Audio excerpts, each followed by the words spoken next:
Analyse sur la liste. Bienvenue dans l'analyse. Bonjour à tous, vous écoutez l'analyse, une émission de Maison.com. Rototombe. Bonjour à tous, ici Paris, je suis Kerwin Maïzo. Bienvenue à l'analyse, une émission de Maïzo.com. Rototombe. Bonjour auditeurs adulés de Maïzo.com. Nous vous sommes très reconnaissants de votre fidélité à cette émission. Bienvenue à l'analyse. Aujourd'hui, nous sommes le 25 avril 2018. Les titres. Félix Tshisekedi, le nouveau président de l'UDPS, a tenu devant une foule immense un meeting en Djili Sainte-Thérèse à Kinshasa, pendant que M. Joseph Kabila était en Angola pour le compte de la SADC. C'est notre page de divers qui va boucler cette édition. Bonjour chers auditeurs et bonjour Caron.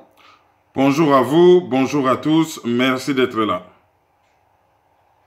Nde tolobi yango na titre eza que Félix Tshisekedi atenaki meeting moko na Djili Sainte-Thérèse na Kinshasa. Na meeting yango alobaki nini et puis toyebi ki atenaki yango en qualité ya fonction na ye ya sika président ya UDPS oyebisi biso alobaki nini et puis o analyser ba propos na ye. Félix Tshisekedi Oyo azalaki élu de façon cavalière. Nouveau président ya UDPS, Union pour la démocratie et le progrès social.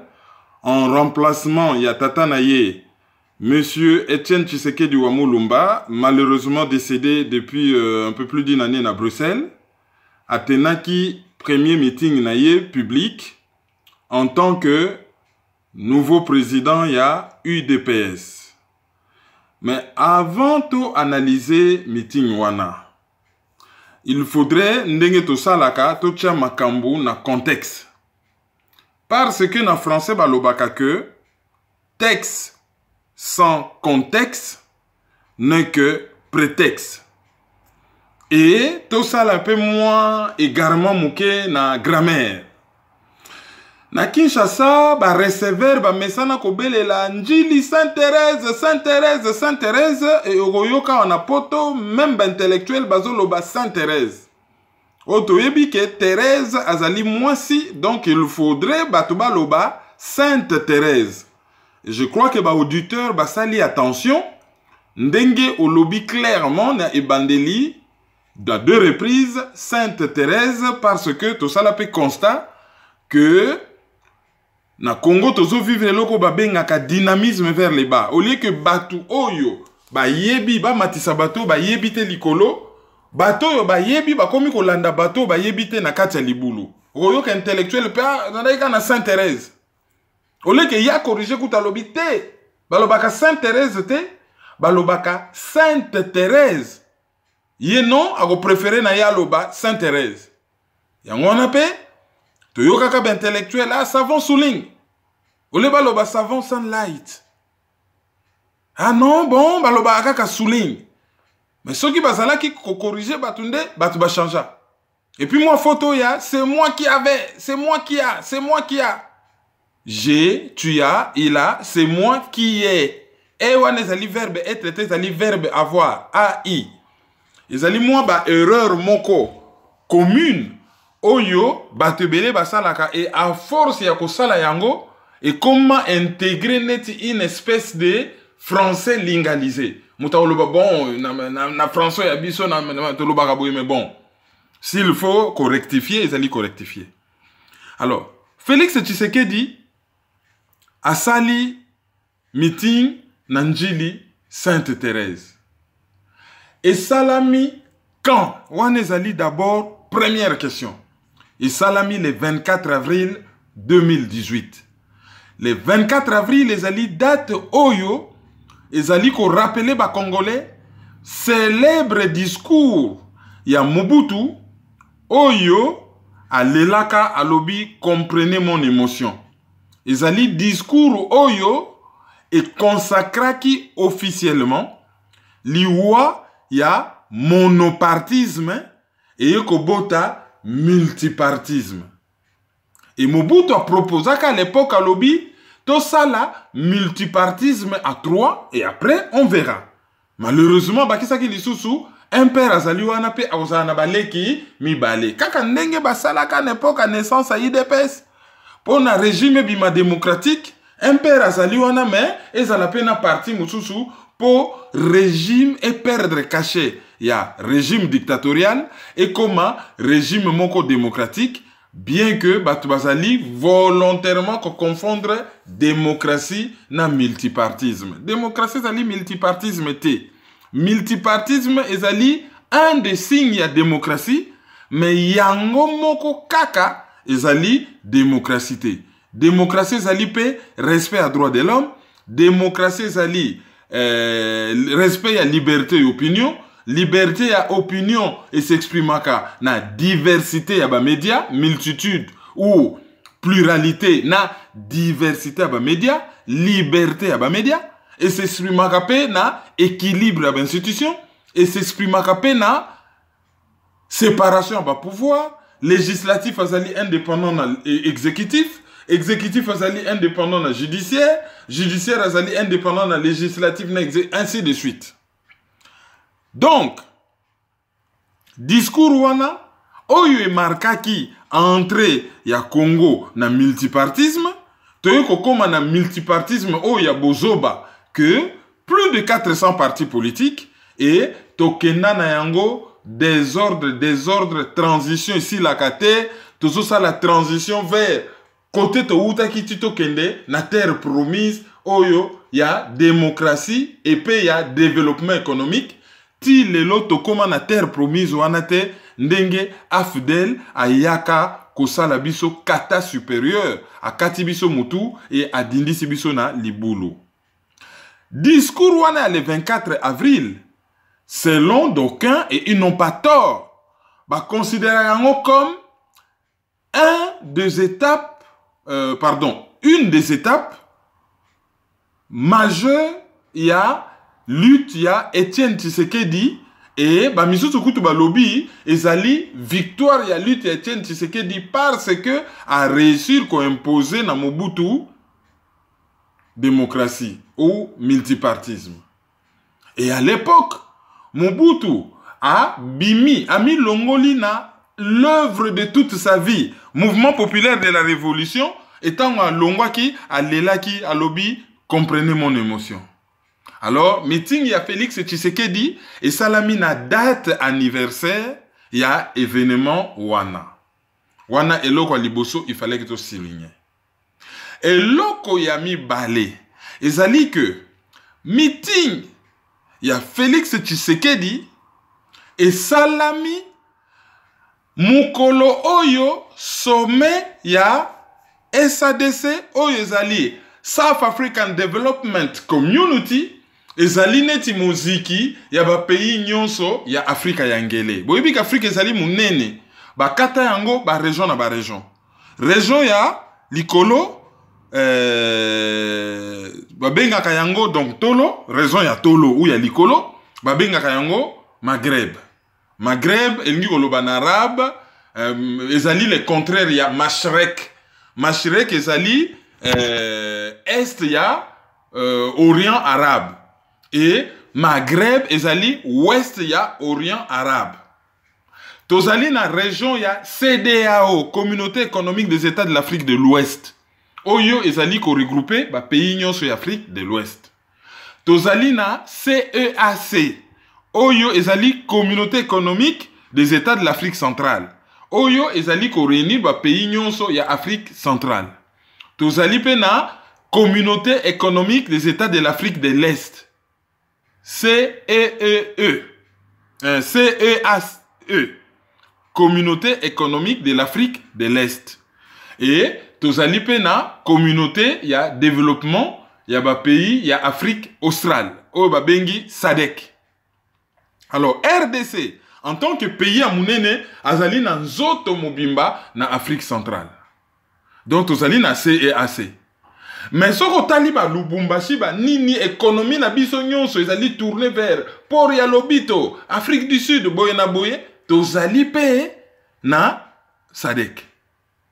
Et ndenge tozali wana lokola tozali pe na ba na CIGRL, donc tozali pe na ba pays à Grand Lac, tokoki pe kosenga permission tozala na communauté économique ya ba pays Afrique de l'Est. Pour de toutes les façons, biso ba tozali na motema ya Afrique, tozali ko réunir ba pays nyonso, sala banzela, o lekeza na ba avion, o sala ndenge nini, tant que biso RDC tokozala malamu te, tokozala lokola libaku pona ba pays nyonso ya Afrique ba kende likolo, parce que tozali na carrefour ya banzela nyonso oyo ya développement ya Afrique ezoleka sur le plan physique, sur le plan géographique, sur le plan économique, sur le plan humain et sur le plan ba richesse.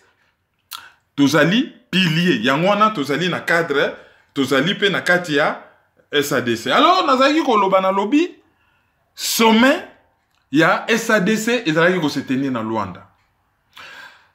Chef de l'État, il y a Angola, il y a Congo Brazzaville, il y a Congo Kinshasa, bakutanaki na Brazzaville. Ba yokanaki ke bakutana le 18 na le 19 na Angola. Et tango bakokutana na Angola na sommet ya double troïka. Il y a ba pays, il y a Afrique australe.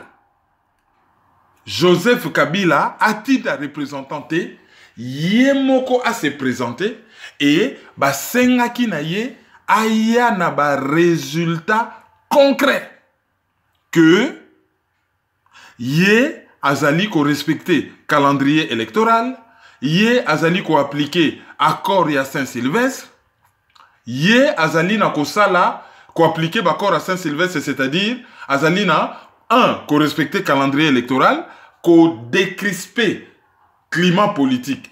Parce que sur le plan politique, likambo moko tezotambola. Alors, ye mutu a serré vie politique na minyoko. Alors, il faudrait afongo la minyololo wana alongo la minyoto wana pona vie politique et banda kotambola normalement. Ezala décrispé. Et l'autre ezali crispé et kangami ye afongo la yango. C'est ce qu'on a dit à Joseph Kabila. Et bazalaki ko menacé ye. Sur le plan militaire, ba délégat pouvoir na Angola. Ba bandaki ko menacé ye. Alors Joseph Kabila alobaki bon akokende na Angola. Mais avant akende na Angola, déjà SADC batindaki Tanzanien moko aya déjà na Kinshasa kwa kosala enquête sur évolution ya makambo ndenge ezali ko évoluer. Et Tanzanien wana ye il fallait même rapport. Et pas ya chef de l'État ayebisa bango nini ye akuti na Kinshasa. Et rapport wana pe amemaki yango. To yebi déjà que na sommet ya Commonwealth ezali bomengo na biso elongo. C'est-à-dire ba pays nyonso balobaka anglais na monde. To monaki ba propos oyo président ya Botswana ya sika atenaki. Ayebisaki communauté internationale ba échoué na RDC. Et azalaki ko reprocher notamment ba pays anglophones. Et président ya Nigeria na ya Ghana ba kendaki kaka na Nzelawana qui avait un problème. Et Kabila azalaki ko s'attendre à ce que ba tenir ye discours moko violent, ferme, que ceux qui makambo simbite ba kokaki ko bouila ye sur le plan militaire. Et Tanzanienne oyo ayaki na Kinshasa koya ko pasali secrétaire exécutif ya SADC kombo na ye Stergomena Lawrence Tax ou Tax Stergomena Lawrence Tax yaki déjà na Kinshasa koya koyoka Joseph Kabila. Et Joseph Kabila en bon manœuvre tacticien politique na ba conseiller na lobby bon bango balingi bamona ndenge nga nazo sala ba progrès sur le plan politique. Ben c'est simple, so ba lobby sur le plan politique ayebi déjà que biloko wana misusu bele mike wana ezaka batu na ye oh ba G7 oh do bango ye muta finansaka ye moko ayebi que bon bazali ba opposant à 25 il y a rien. Ce qui compte c'est l'UDPS. Parce que UDPS ezali parti politique, même ce qui est panzane, comment ce qui est nini, et comment moi structure moko oyo, ezali sous patrimoine national te, ezali na assise nationale, et ezali na base populaire. C'est-à-dire qu'azana batou, et parti politique en gros, ezana moi bureau partout sur le plan national, et c'est le seul parti qui compte. Et ayebi dossier oyoke soka fongoli côté wana ekozala visible. Mbala moko a entamé négociation na famille politique, famille biologique ya Etienne Tshisekedi pona nzoto ya Mowei e ya kokundama na Kinshasa.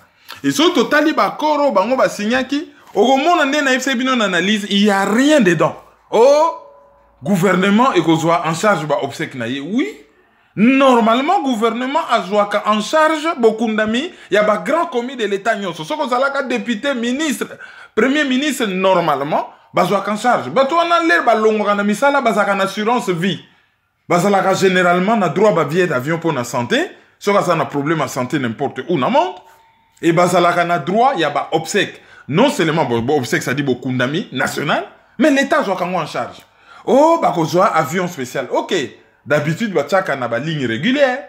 Il y a un avion spécial. Ah bon, il y a un avion. Ok. Il y a un cimetière. Il y a un avion. Il y a un makambu oyo. Ah, nous avons parlé du peuple pendant 48 heures. Et, bazo senga, trêve politique. C'est-à-dire que pendant la période où il y a matanga, moutute, asalaba activité politique, pour yeba ki que, batu misusu bakoki ko benga ke mukolo nzoto koya boyindisa bo sala mobulu lokwa boko bima ba million bo sala mobulu bo benga na bango allez bango ba négocier déjà na famille politique na famille biologique ba lobby trêve politique, ça dit période wana to sala biso tout na matanga muta sala likamba politique te muta loba politique te ba négocier déjà eloko wana et ba négocier.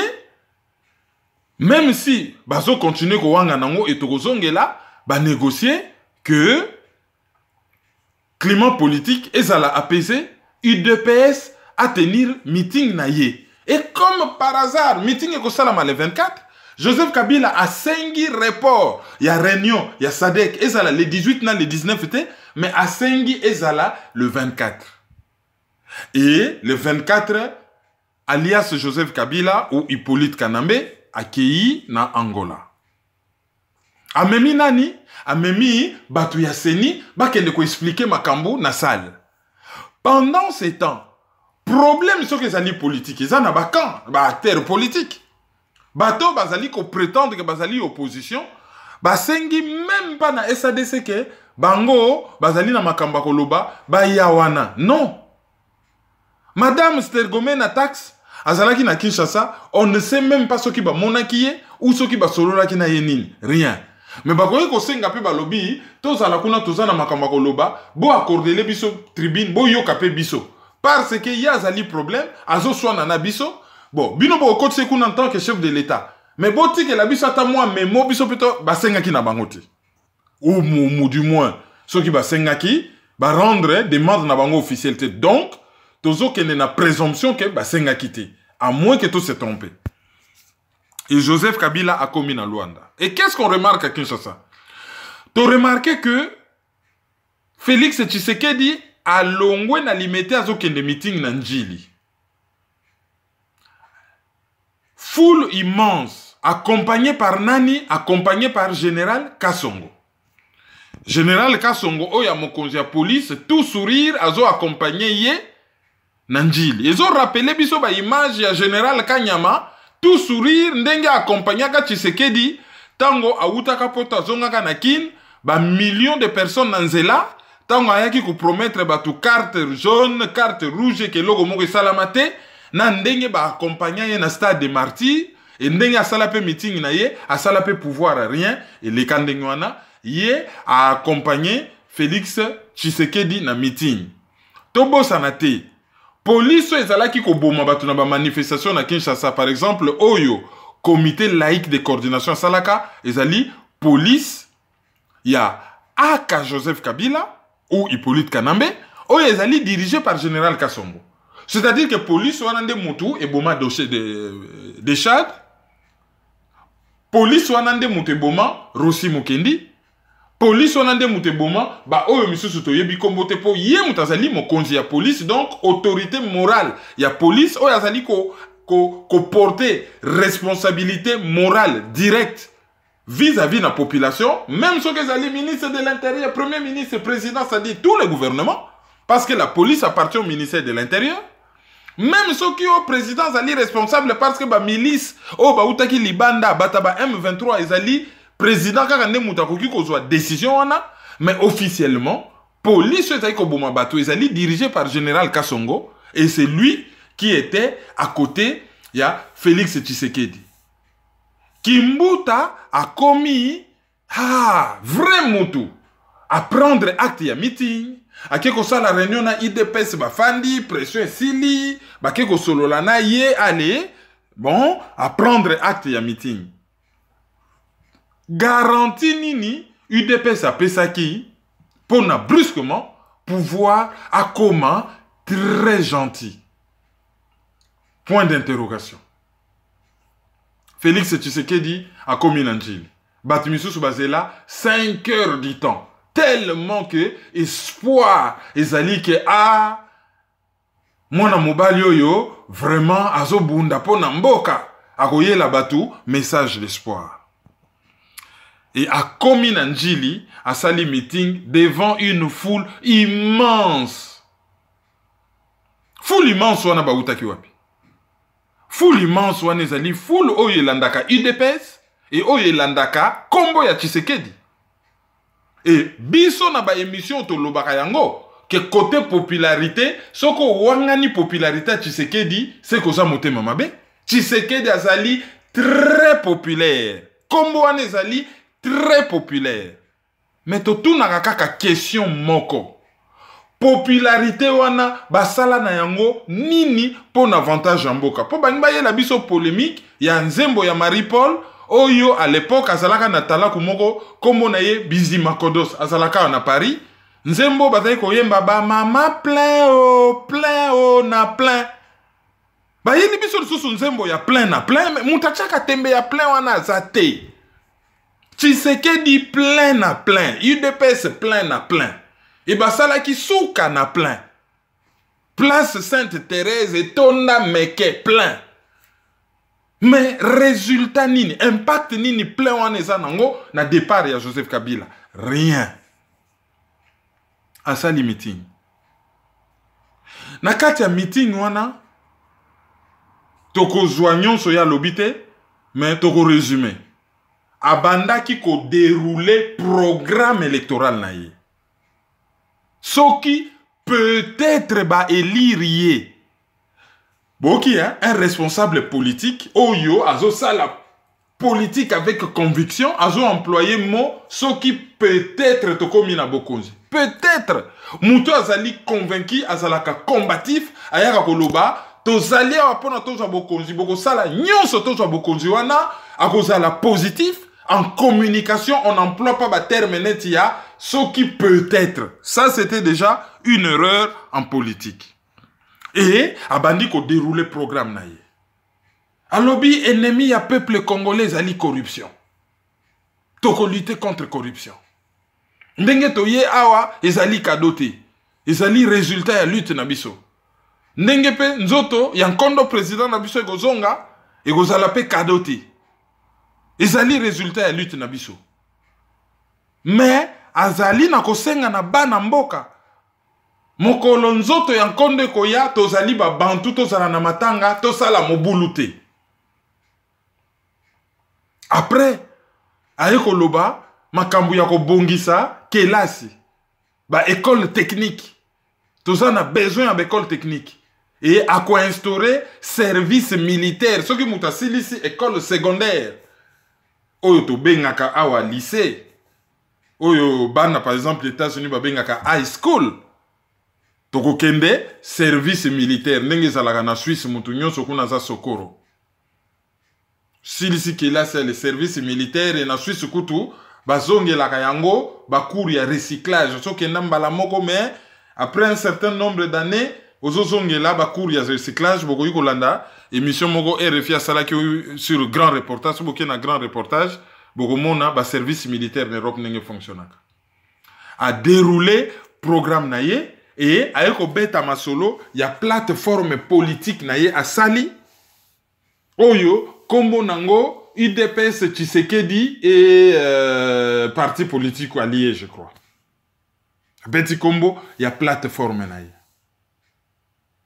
et à part cela aye koloba 2-3 makambo sur vision na ye ndenge azomona mboka ma aye koloba nini alobi bino boponinga po nazala président na bino et nakende na présidence mais bolingi bozongisa nga lisusu na masolo ya primature autrement dit loko masolo de ko circuler que yalinga comme premier ministre ya aka Joseph Kabila ya lobi non ngai bino bokomisi nga président na bozo ponanga pona kende kozala président na kokite ko bozongisa nga na makambo bino moko bozongisa nga lisusu na makambo ya primature ezali na sens te IDPS eza parti munene nde boze belé wana bokoki kocha 1 euro 1 euro 1 euro batukutu babandai kocha déjà mwandambo pona tozala na mbongo ya maponami wana ezali en tout cas résumé ya oyo Félix Tshisekedi alobaki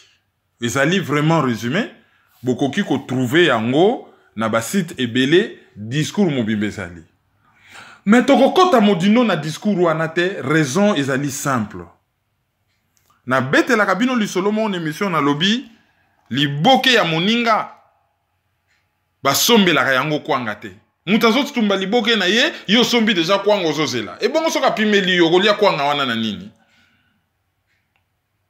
na yebisa kabino na lobby soki awa na poto obungisi ba fongola to pese exemple oza na Canada na Vancouver ma lili somo na utaka ko goûter suka na malili na New York na Fleuve Hudson na yoka ka pendo ba bengaka véritable malili ba -9 degrés ya Paris ezalaka blague imaginez-vous malili ndenge wana yo bungisi fongola priorité na yo ekozala obenga serurier ako fongola ndako okota ou yo priorité no ekozala yo za na malili libana na bana yo ko mobeta masolo lobi bon soki tokoti na ndaku tokolamba toche TV totali filme na biso bon to banano na nini totala no filme liboso bieto lamba siko to sa na nini to sokola liboso bieto non masolo na yo ezali priorité d'abord ndako efongoma et une fois na kata ndaku botali bolobi bon bino bo sokola basani ngai nazo lamba bino ba misusu bo bongisaka kuna ba chambre banini et ba oya mike oyo ya bazana âge akotala télé po TV pe ba fongola ngo na n'importe quel âge te ba écran ya agressa kabana ba oyo bazana âge akosala misala te bon moi dessin animé na bino moi émission na bino éducative bo fa no bien moi divertissement na bino bo fa na devant TV boyoka c'est comme ça que les choses se passent et na solo pe na muninga moko na Londres alobi na nga alobi kutu yekuta zoki ngale na zo pesa exemple wana ya pesa kutu exemple mususu alobi non imaginez-vous kaka oh nyoka sana ndako bokomi nyoka courant katanime eloko liboso bozo luka solution wapi lumière bo pelisa lumière bo pelisa ta bougie bo luka nyoka ba nzete mabanga bo benga na nyoka na ndako mais bino nyoka sana na ndako bon masolo na bino ezali sikoyo biso to lia ndenge nini bo bongisaka déjà mais ça mais nyoka sana ndako boyebi place azate ndako eza mulili il faudrait d'abord ko sécuriser ndako ko reprendre possession ya ndako ko benga na nyoka avant que boya ko sala ba programme na bino ndenge boko s'installer na ndako bokolia liboke ya moninga basombelaka ngo kwanga te liboke ezali nini lelo oyo mutu oyo azotumba liboke mutu asimi bafongola ndako ezali aka Joseph Kabila aka sadi alias ezali Joseph Kabila ye mutu azo décider sur l'élection ye mutu aza na contrôle na makambo bato nyonso bazo beta masolo ya élection ezali on dirait bango déjà basombi kwanga na liboke oyo Joseph Kabila azo tumba ba élection priorité à congolais ezali d'abord ko chasser Joseph Kabila na régime, na système, na tout na pouvoir. C'est ça la priorité, parce que ça c'est le problème. Mais Félix Tshisekedi qui koloba na batu pince sans rire. Problème à Congo ça sous Joseph Kabila te, problème à Congo ezali corruption. Mais corruption sikonde toza boutu wapi. Ce qui mutu est poli, les poissons pourris par la tête. Payez ça loko la mbisi. Mbisi pola kana mutu. I mutu est poli en wana nzoto ya mbisi mubimbe poli. Ba marche nyonso comité laïque de coordination asali. Oyo nyonso soi-disant so-called ndebolo baka en anglais. Opposition ça ikosala ezaki pona nini. Ezalaki pona ko lutter contre corruption ou bien pona ko bengana Joseph Kabila. Banda ayibaki Etienne Tshisekedi de l'élection. Tango bat bazaki koya ko luka nini. Bazaki ko luka ko bengana ye. Nzembu oyo ba militant bazaki ko yemba oya chichie zongisa ye na Rwanda, ko zongisa ye na Rwanda ngi ko loba nini. Ko bengana ye na mboka.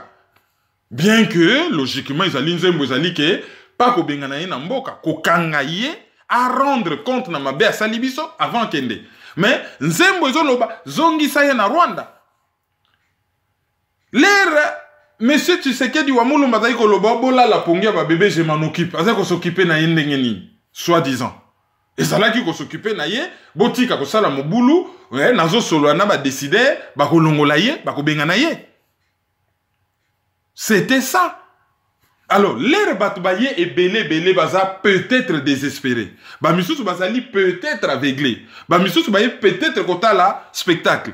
Mais mingi baye ko luka un message d'espoir, message politique. Pour un leader politique, il faut ayer baba tante ya batu bazo zelani, batu bazo zelate oh corruption oh boy na boy. Batu baye bon, toko bengana ye quand et toko bengana ye ndenge nini. Bolemba te, toko lutter, toko tambola. Soki ba bengi bino, bobi me bele ndenge boye lelo. D'ailleurs ndenge bozali awa sur le champ to kita. Yazana libanda ya mboka to bengana, je ne sais pas, mais quelque chose dans ce sens.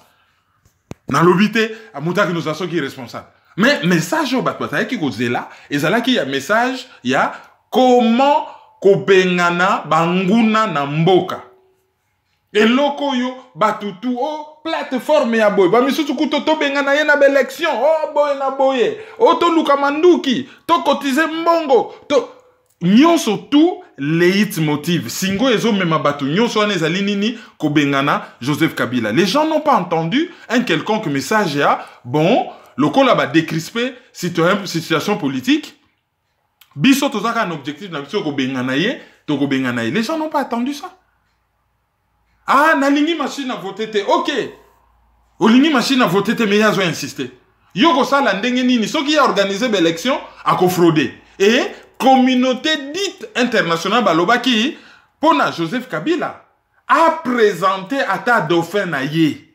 Soki dauphin wana a fraudé, bango bako soutenir ye. Ça était dit clairement. Jason Stern, oyazali américain, a yebisaki batuke un ambassadeur de haut niveau. Oyo batayi de pes babenga ka ba décideur, a yebisaki bango ke pona bango problème ezali ke Kabila baza na ye, bazo soutenir ye, bazo travailler na ye, azo pesa bango avantage. Mais loko la déjà batu nyonso basi ba yiniye. Soki bango ma maintenir ye wana pression ko lekake, soki ba pumbusi ye ba koki ko perdre. Alors, a présenté ata dauphin na ye, dauphin wana ba yebi ke soka zali dauphin Kabila ba congolais ba olinga yete. Mais dauphin wana ata soki a fraudé bango ba ko soutenir ye. Et ezalina ba milieu belge bazo soutenir dauphin oyo Kabila zolinga ko présenter te Moïse Katumbi. Et Moïse Katumbi kuta zo lobango ke Kabila est un bon président. Loko la zali bon donc Katumbi ko sala kaka loko la ye. Mais soki kaka ya présenter dauphin problème esili. Et azo espérer que dauphin on est ko sala nani et ko sala ye. Donc l'air mutazoya ko sala propagande ya l'élection a yebi ke ba D ezali pipé, D ezali mboumayager de 6. Ce qui mboumayager de 6 ezali truqué, mutako boire en ndenge nyonso tout et ko ya kaka na 6. Ce qui a bêti 6 il a gagné. Avant que tu bête un match a bêti 6 fois, il a gagné. Bingo a gagné. Donc ba D mboumayager de 6 ezali pipé. Et ba tunyo so ba yebi ke mboumayager de 6 ezali pipé, mais balingi ba bête G de 6 na muto ba yebi ke mbouma wana ya sa truqué yango. Et batupe bazo ya, ça dit que to kende to pola. Ce qui to poli, après to beleli peuple, imperium, bo salaboy, bo cotiser bambongo, bo salaboy, ça ce n'est pas normal. Donc, li boke ya moninga, bazo lambela yango, bazo sombela yango kwanga, na miso ya batu. Problème ba yebi kezali, Joseph Kabila na système na ye, mais bazo yebi sa batu ke, problème ezali corruption, ça c'est déjà grave. Et grave encore, ba yebi que, bangomo balobio, Kabila a empêché Bembea, Tshisekedi ya na Congo.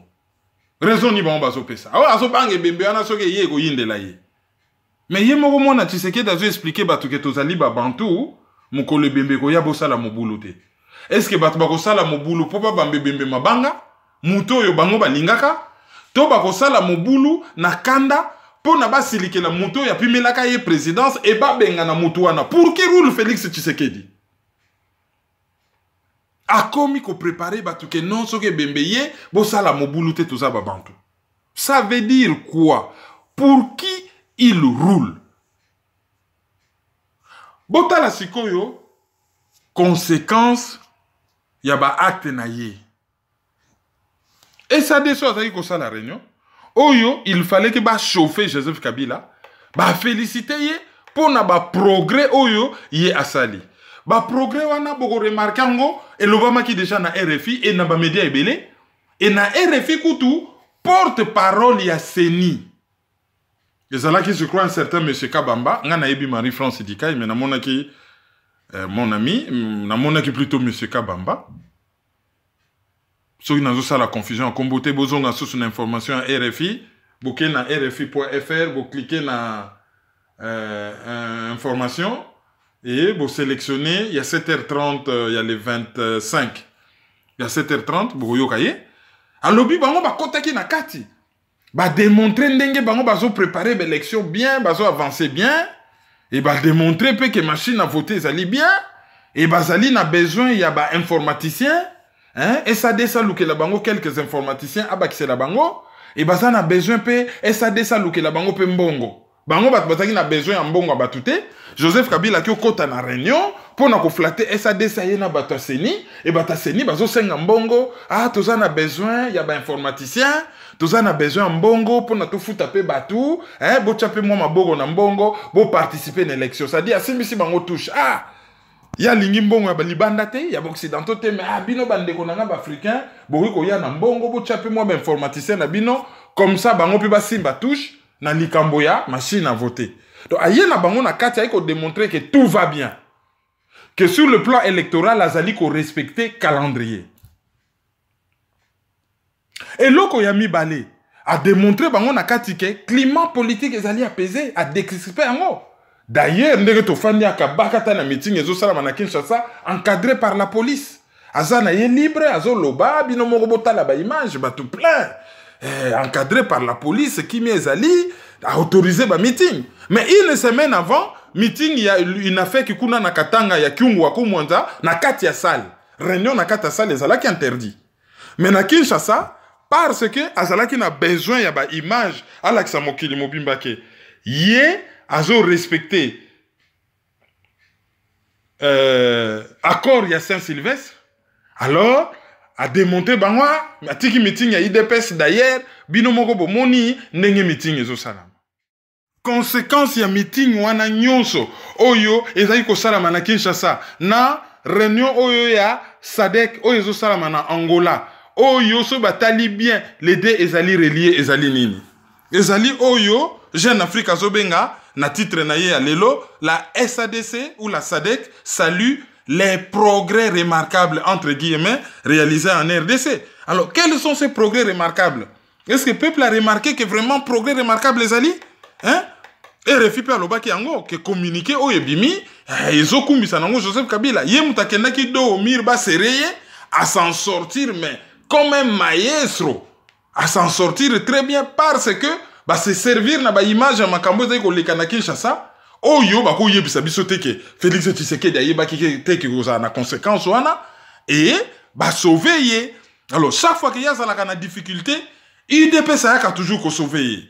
Alors, je wana bazo répéter, bazo tomba kaka na même trou. Bazo tomba kaka na même trou. Alors, ce que tali population à Kinshasa, Bah, oyo balobaka que le peuple ont les dirigeants qu'ils méritent, bah, ça n'a torté. Des fois, ceux qui ba dirigeants, bazali loko la cardinal Monsengo, abimisa ki vocabulaire moko politique. Oyo, honoré Ngbanda ya pare kwa sa loba yango kala.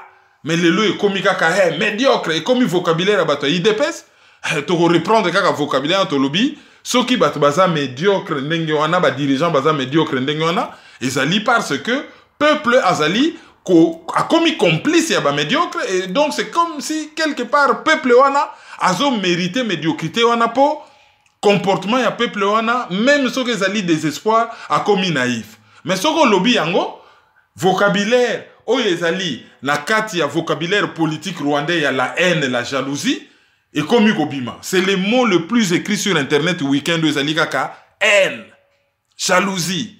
Mais la haine ethnique wana sur le plan politique, n'habite sur le plan humain. Sur le plan politique ezali vocabulaire ya ba rwandais. Bango bat bazali na haine ethnique et pas na bango même ba génocide soki misato. Biso na vocabulaire oh, il y a normal, oui, mais dans le vocabulaire politique, le mot haine ethnique, ça n'existe pas. Oh, jalousie. Bah, ko envier mutu, oh, yazo trahir mboka. Bible, oh, bah, congolais, bah, landa ke lobike, ko envier mutu po na iniquité na yete. Iza na Bible. Si ko bat ba ko sala na jalousie ke, ah, ndenge nini yazo trahir mboka nga yete. Non. Bat ba ko sala na jalousie te po mutazo trahir mboka. Poso ke komika ke mutu nyoso mbongo batifu bazala na jalousie na ye ou mutu nyoso yebana alors batutu bazala jaloux na mokwege po na yebana batutu bazala jaloux na syndicat dokolo po na za na mbongo batutu bazala jaloux je ne sais pas ezana muto babotolaka o yakangisaka avion ya RDC na Dublin yepe azalaka millionnaire hein baza soki na Boston nazo bossa na kombo na ye bazala jaloux na ye po na mbongo batu bazala jaloux na ba musicien pour na ba yebana ainsi de suite. Non, il y a pas une histoire de jalousie zali que bat bazo telemela et loko ça mabe na ko tangela bino très rapidement article ya Jeune Afrique hein, quelques extraits bon mona conséquences ya mabe oyo meeting wana epesi et lobby titre la SADC salue le progrès remarquable réalisé en RDC.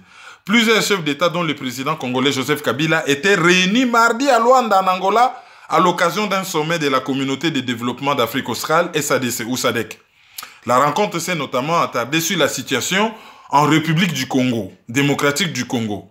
Avec le départ récent du président Jacob Zuma et Robert Mugabe, deux soutiens de poids du régime Joseph Kabila, beaucoup imaginaient que la SADC, la SADC allait hausser le ton vis-à-vis de Kinshasa, en pure perte, si l'on en juge les communiqués officiel de la rencontre organisée le 24 avril dans la capitale angolaise.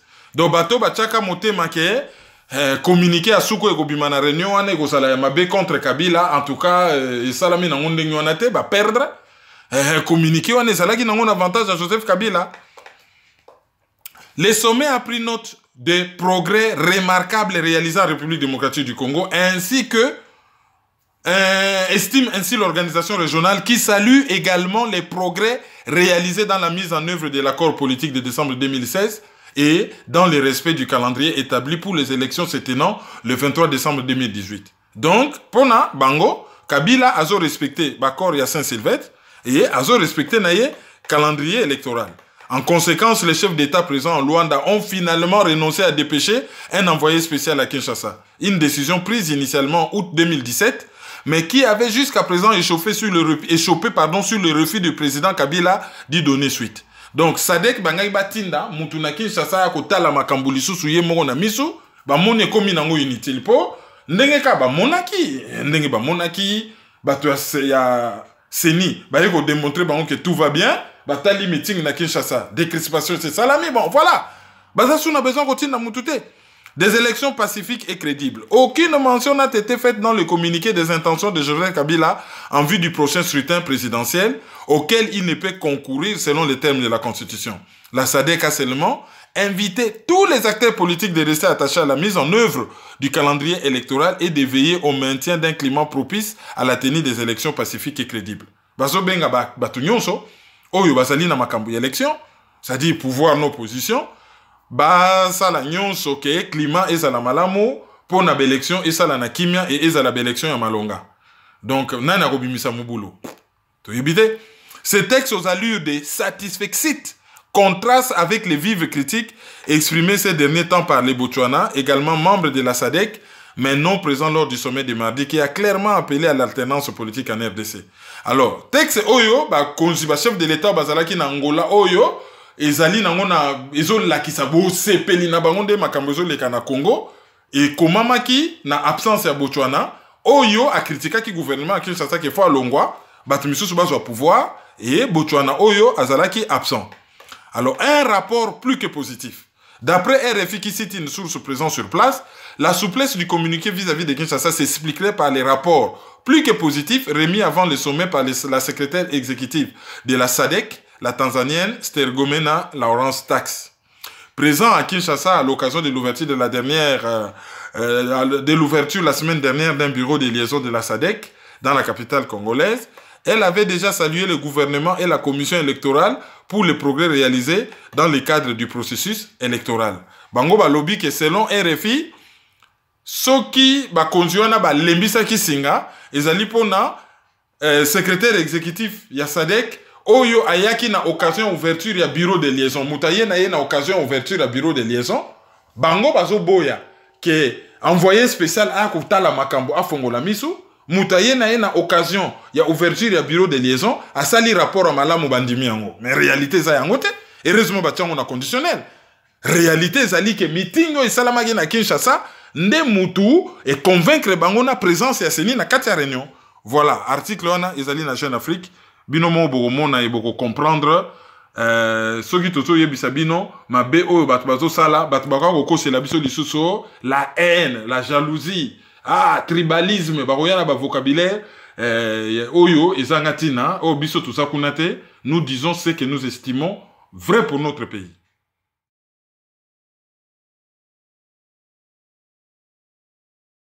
Eloko mususu ya grave il faut to loba à propos ya meeting wana. Na yebisaka bino likambo na lobby tribalisme ezali poison. Il faut to condamner yango, to lutter contre yango avec la dernière énergie. Mais na yebisaka bino pe que tribalisme azana lipasa na ye, kombo na ye communautarisme. Oyo azali pe poison lokola ndeko na ye tribalisme. Autant tozo condamner tribalisme, autant il faut condamner communautarisme. Parce que mutu oyo ajijaka batu kaka par rapport na tribu, par rapport na ethnie, par rapport na région. Soki mutu wana pe azali ko kangama par rapport na tribu na ye, par rapport na ethnie na ye, par rapport na communauté na ye, par rapport na région na ye, batu misusu pe bako désigner na musapi en se basant sur critères wana. Donc il faut qu'on condamne nyonso mibale et dirigeant politique il faut bazala modèle, il faut bazala exemplaire. Félix Tshisekedi a lobby na meeting qui a combattre le tribalisme. Mais ce qu'on comité préparatoire, il y a meeting où il y a Sainte Thérèse Nanjili sur une centaine de personnes bataki na comité préparatoire 88 personnes baouta bazali même groupe linguistique qui est. Quel exemple a-t-on prêché pour un garçon né à Kinshasa et qui a grandi à Bruxelles? Et Tozali na 2018. Quel exemple? Tango Batubakoloba, IDP selon le patrimoine national est commis une petite structure à caractère familial et tribal. Ote! Bino Bosoloba Mabe. Bino Mokobota la exemple. Dieu merci. Bato Baboyi na bango bazala sali na makambu ya mabe wana. Certaines personnes ya même tribu que Félix Tshisekedi bazo telemele yango et ils sont à féliciter parce que tendance ezali ya ko désigner tout un groupe linguistique à bango nyonso non ba bêtise ya ba dirigeant ya IDPS n'engage que ça n'engage pas tout le groupe régional. Ça il ne faut pas tout ça l'erreur wana. Bien que toyebi que soki victoire et salami balingaki groupe moko ya ba tribaliste bangaki ba revendiquer c'est une victoire régionale. Mais batouana pe ba tribaliste ba yeba que soki mabe salami traîtrise de salami batu misusu pe ba go désigner bango na musapi balobi binonde ba traître binonde bozo trahir. Tala laissez nos frères en paix. Buzo bana bino e banda toujours te salisaka honneur, il y a tout un groupe régional, oyo, biso ba Congolais, tozali fiers de les avoir comme frères. Félix Tshisekedi a lobé logo moko batu bazo mona ngo logo la blague. Ah, bazo mona même pas gravité nango, ou bazo mona pas ki bazo sakana na bango. Alobi ke bino bopona ki ngai po na koma président. Bozo zongi sanga lisu na makambo premier ministre, donc makambo nyonso bozo kaneza lokuta. Félix Tshisekedi ayebisa biso texte nini oyo na Congo, eza la constitution eza la nini oyo lobi que il est interdit na premier ministre à koma candidat à l'élection présidentielle. Ce qui a lobby que président, il y a IDPS, ce qui a commis premier ministre, pour au été président à parti, aux la premier ministre. Donc ce qui a commis premier ministre, normalement, à perdre présidence à IDPS. Mais IDPS, et ça na loi mon côté na statut na bango loba que candidat à l'élection présidentielle, na kati ya IDPS, il faut azala kaka président à parti. Moutou pas qu'on s'alane comme membre IDPS boisa na charisme mais bapona yete comme président IDPS c'est pas qu'on lobane peka direct na ba statut na lobby bon pour na biso mbalo yo to na candidaté tout comme pas qu'on lobake pour na biso mbalo yo to s'effacer to poni na biso une candidature commune to na plateforme to poni candidature commune IDPS pas qu'on lobake bon président ya parti to pona comme candidaté mais membre wana oyo biso wana yebana makasi oyo azali artiste munene oyo azali professeur munene oyo azali artiste c'est-à-dire cause la musicien mutu ya théâtre cinéaste cause un homme d'affaires cause un savant biso to poni po ya yebana makasi ye muta komema biso et président pas venir à lobby bon candidat na biso ye wana aucun texte na IDPS ezo obligé que candidat ya IDPS faut à la président ya parti. Donc, cause à la premier ministre, c'est incompatible, cause à la paix candidat à parti. Il y a faire croire batouké, ce qui a commis premier ministre, donc, et qu'on empêcher à la candidat à l'élection présidentielle. Donc, ma solo nyoso bazo lo beza lokuta. Azo lukakaka a démentir et l'oko moko est commis évident. Mais il y a zo senga respect à Bakor et à Saint-Sylvestre, ça l'obaki on a meeting. Bakor wane lobini. Premier ministre, il faut abimana opposition, selon Bango. Ndenge ba réécriva kiango. Premier ministre, il faut abîmer en opposition. Donc, il faut outa na rassemblement. Et rassemblement, disons, bango il faut proposer premier ministre. De quel rassemblement on parle? Ba contesta Sami Badi Banga, a outa na rassemblement. Ba contesta Bruno Chibal, a outa na rassemblement. Donc, pour na bango, premier ministre, il faut outa na opposition, c'est-à-dire, elle, oyo, il y a Félix Tshilombo, donc, ils alliés. Ce qui m'a lobby, respect des accords, il faut à la mobimba.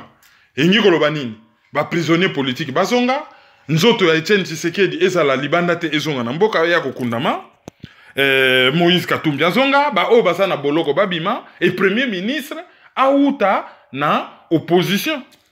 Autrement dit, premier ministre ezala Félix Tshilombo. Donc on ne peut pas dire une chose de son contraire. Kengai nazo viser président, c'est pas prématuré. Mais en attendant, bah respecter l'accord Oyo et Gokomisaye Premier ministre. Il va là loba, bah respecter l'accord, sauf place au Premier ministre. En tout cas, Gozala Lissou Songaïté, en tant que président et rassemblement, et Gozala Sokini Nipo, jusqu'à preuve du contraire, rassemblement koufité. Bah lobi rassemblement objectif nango Zala ki Gobengana Kabila. Katumbi a sali plateforme électorale naye, Félix Tshisekedi a sali plateforme électorale naye, et Zali, UDPS Tshisekedi et parti politique. À présenter quand même moi. Mais en tout cas, l'air à lobby boy, sans réfléchir. Oh, amen! Ave, c'est vrai! Et ça n'a même pas de réflexion. Oh, to yebi bisonyo ce que, bah parti politique et belé, bah so koufé la cocotte dans le gouvernement pour na bas renflouer ba caisse. Bah yebi que koune za penda place yo zali na accès na caisse, ou ko piller caisse, et ko permettre yo ozala na mbongo ya élection. Donc, pour na parti politique ya Congo, y compris l'IDPS, kozwa gouvernement, ezali kozala na accès na caisse, pour que soit ne ko permettre bango ba préparer l'élection. Même si kazali ko yebisa batu ke bon, batu ba cotiser, parti à munene, batu ba ko yiko chambongo. Oui, ça c'est vrai, mais to yebi que l'élection présidentielle est en bongo belé, Tshisekedi wa Mulumba zalaka très populaire. A senga pe batu ba chambongo. Batu pe bachaka bambongo me koka kaka te. Période moko kutu mbongo ka ya location avion. Ezalaka bloqué. Et les razo yebisa batu bacha mbongo. Garantie ni nazo pesa batu ke bako gérer mbongo wana bien. Garantie ni. Parce que basenga batu mbongo imperium to yebi kote ndenge ba gérer mbongo wana ta. Batu na Willy Vango. Mutazaki ko collectionner, ko collecter ba fonds pour na Tshisekedi. Mbongo ebelo atindaka na Afrique du Sud et yape na Belgique et kota na compte privé ya batu pe bali yango na nko. Et muto amekaka ko lobaki o yazo interdit bancaire, track fin balandela ye ndenge nini mbongo elekaki na compte na ye, yape si mbongo membre à famille yazo ba problème. Ba baka ye penda sanction ba lobby, infraction donc outrage à la famille biologique. Et comment une infraction moko na IDPS, outrage à la famille biologique. Bozana kati ya parti, allez, yosoki au lobeli un membre de la famille biologique et président, il faut pas payer ça yo et tout mon parti. J'ai jamais vu. Pourquoi? Parce que famille biologique, ils allaient occuper une place, bacha yango na kati ya piédestal na parti politique, bat balobaka ke IDPS familial. Po bazo yela sou batu polémique musu sur internet que et bela batwana nyoso kaka bana ya Tshisekedi. Non. Les balobaka ke parti à caractère familial et ni koloba na français ou na lingala ke parti wana ezali contrôlé par ba membre ya famille, contrôlé, critère de contrôle. Ba ni koloba te ke ba membre nyonso parti wana bazali ba membre ya famille, balobaka ke Congo comment ya ba Rwandais. Ya ba Rwandais c'est-à-dire que bango batu bazo contrôler impérium, bango batu bazo contrôler ba rouage ya pouvoir na mboka wana. Alors batu bengi ça la confusion. Ko contrôler quelque chose et ni ko lobate que batu nyonso mboka mobimba bazali ba membre ya famille biologique. Mais famille biologique azali na pouvoir, azali na contrôle, azali na influence sur ces partis politiques. C'est ça les dossiers. Donc, na meeting wana azo sala démonstration, azo senga respect à bakor, mais alinga faire croire batuke yé azali intéressé par primaturité, azali intéressé par présidence. Mais présidence azali organisé par qui? L'élection azali organisé par qui? Par Joseph Kabila qui en détient les clés. Et en Afrique, on n'organise pas les élections pour les perdre. Donc, et loko ya sali. Ezali sous kana trahison contre le peuple congolais publiquement, azana ko couvrir Joseph Kabila, yazana loi na mauvaise posture, yazo sauver na Kinshasa et batue belé bazo landaye ngulu ngulu. Yangwana une des premières mesures il faut qu'on soit. Ce qui mboka neza libéré zali dissolution de tous les partis politiques y compris l'IDPS. Et IDPS est qui censé que la parti politique y a ba congolais. Oyo et trahir ba congolais. Oyo et lobata mutumoga lobi c'est parti est satanique. Il faudrait que ça la procès à IDPS parce que oyo salami na misu ya batu c'est l'évidence même. C'est une trahison mais publique. Trahison publique.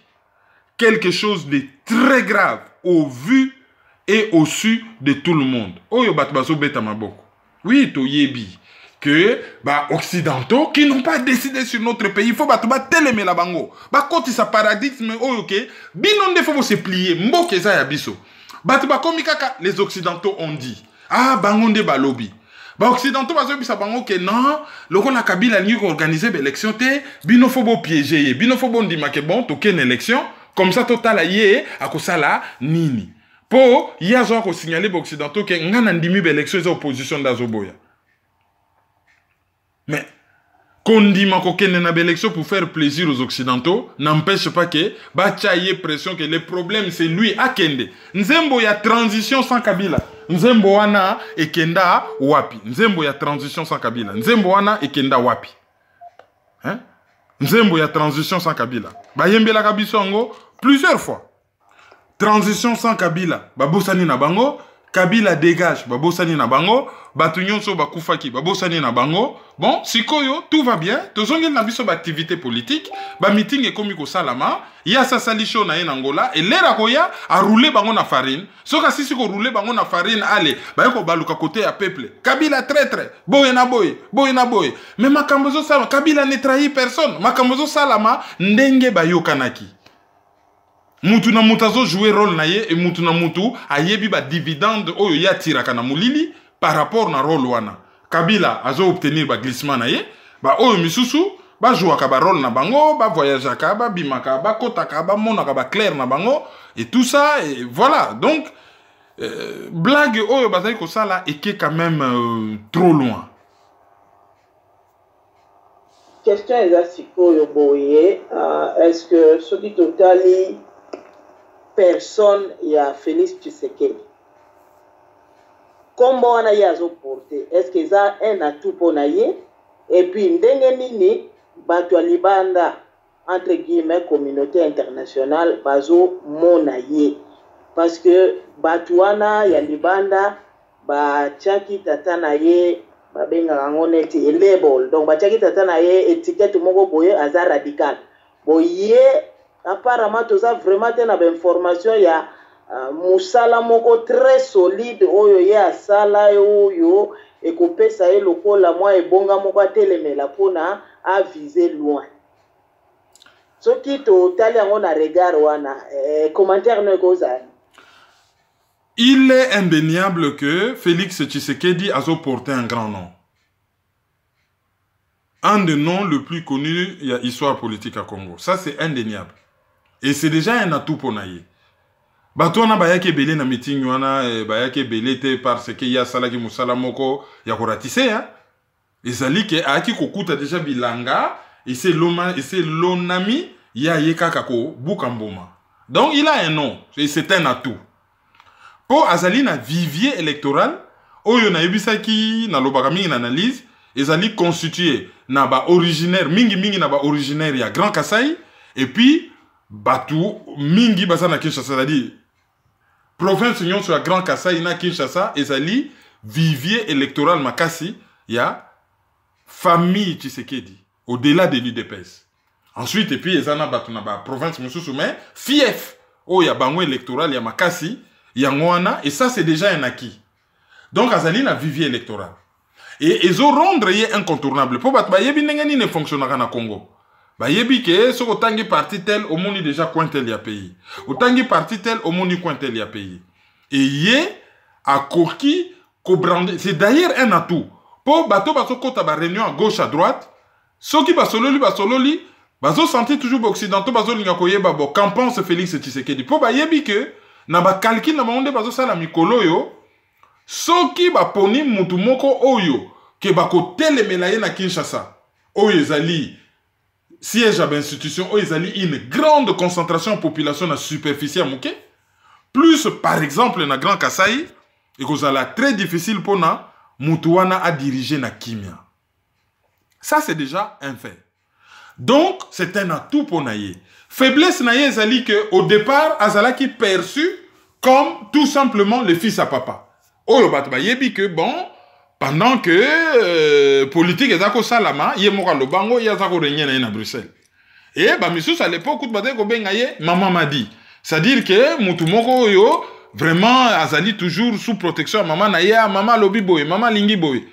Donc, ezali pe quelque part faiblesse naye, d'un côté ezali atout, azana combo, azali na vivier électoral, de l'autre côté ezali pe faiblesse naye, ah lui n'est que le fils de son père, il faut qu'il fasse ses preuves.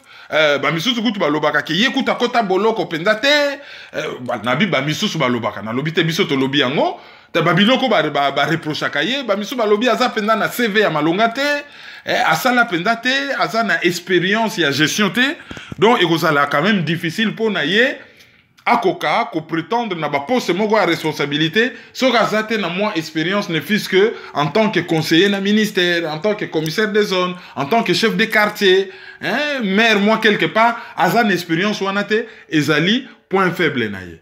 Alors batu oyo bazala ki ko considérer papa naye comme radical, oyo ba manipulaka ye, ti ba memi ye ba bimisa ye na histoire par la petite porte, batu wana ba koki ko komisa ba faiblesse.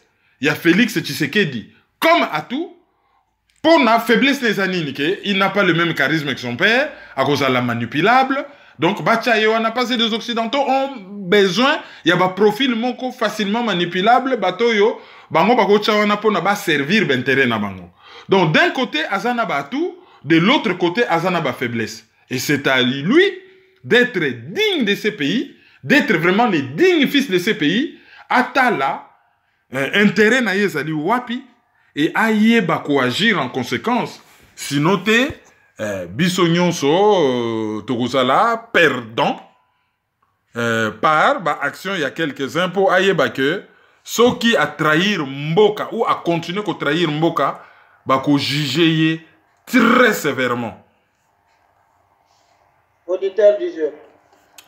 Auditeur du jour, Nabiso, ezali, Madame Oya Bengani na Kombo ou mademoiselle, bon, balobakango le soutien en France, balobi eza discrimination, balobaka madame, ezali cute girl, toyoka qui remarque na yo, que tozali un peu absent, et zo sala que, tozo perdre auditeur, toyoka qui remarque na yo, donc ozali auditrice du jour Nabiso, auditeur du jour Nabiso Moussousou, ezali pasteur Léo Chabani, yazali na Londres, Grande-Bretagne. Auditeur du jour Nabiso, ezali par exemple monsieur John Moinga. Et auditeur du jour Nabiso Moussousou, ezali monsieur Willy Lokassa. Et Yasuka, avant tous peut-être Notre-Dame. Ezali Bobo Congo. Et bon, côté Badame, tozwa nani. Les lots côté yaba maman tozwa Brigitte Koudia. Et tozwa pe Madame Jeanne Sangwa. Et puis tokosouk sana monsieur Gilles Soweto. Voilà, et bangonde ba auditeur du jour Nabiso ya lelo. Comme na suka analyse, sur aux va communiquer au PC, auditeur appel à bâtito na contact ya site et puis tout coûte na problème. Voilà, le rôle analyse de Salimo Moulaï, hein, tous na moi ba divers mouké, ba non ça qui a titre, bon, volontairement, tout ba divers wanate, ce n'est que partie remise. Et communiquer Zalika ka, normalement, les 5 événements moko, il y a Convention des Congolais de l'étranger, et Zaliko se préparer na Genève, toko zongela yango. Contact à site Zali 0033 758 469 414. Ezali Lika Mobile à France pour naba oyo balingi ko charger na ba unité ba oyo balingi ko soutenir maizo.com, PayPal na biso ezali maizo@hotmail.com. Bokende na chaîne YouTube na biso Kerwin Maizo, bo s'abonner, hein, c'est gratuit, boko tika na subscribe ou s'abonner, bo cliquer, so ga analyse koti et puis sibino alerte. Bokende na page Facebook na biso oyo ezali géré par Jean-Paul Kimpolo, merci mingi na ye. Comme nango Kerwin Maizo le panafricain. Groupe Facebook Nabiso ezali les amis de Kerwin Maizo le panafricain. Bokoki kolanda biso na Debriefing Media Channel. Bokoki kolanda biso na CPLA TV décodeur canal 199. Bokoki kolanda biso na Congo Éveil Radio. Yango ezali na New York et pas yande kona biso Jean-Bart Mousoulou. Et puis bokoki pe kolanda biso na télévision à CCDP ezali ccdp-rdc.com. Nako recommander les bino en ligne émission to sala ki na professeur Jean-Fidèle Mfouamba. C'est juridique, c'est très technique, mais makambo azoloba ezali très intéressant. Beaucoup na maizo.com bon ezako bimaneti analyse, mais ezali analyse ezali émission échange. Beaucoup yi kolanda pe échange oyo masolo ya lumingo échange oyo to sala ki na bona banga. Hein, yango pe ezali très intéressant. Sur ce, to tombeli bino mokolo elamu to komi mbala ya sima. Merci mingi et beaucoup qui peut kolanda biso de temps en temps na EPV TV, la chaîne chrétienne. Merci, au revoir. Au revoir.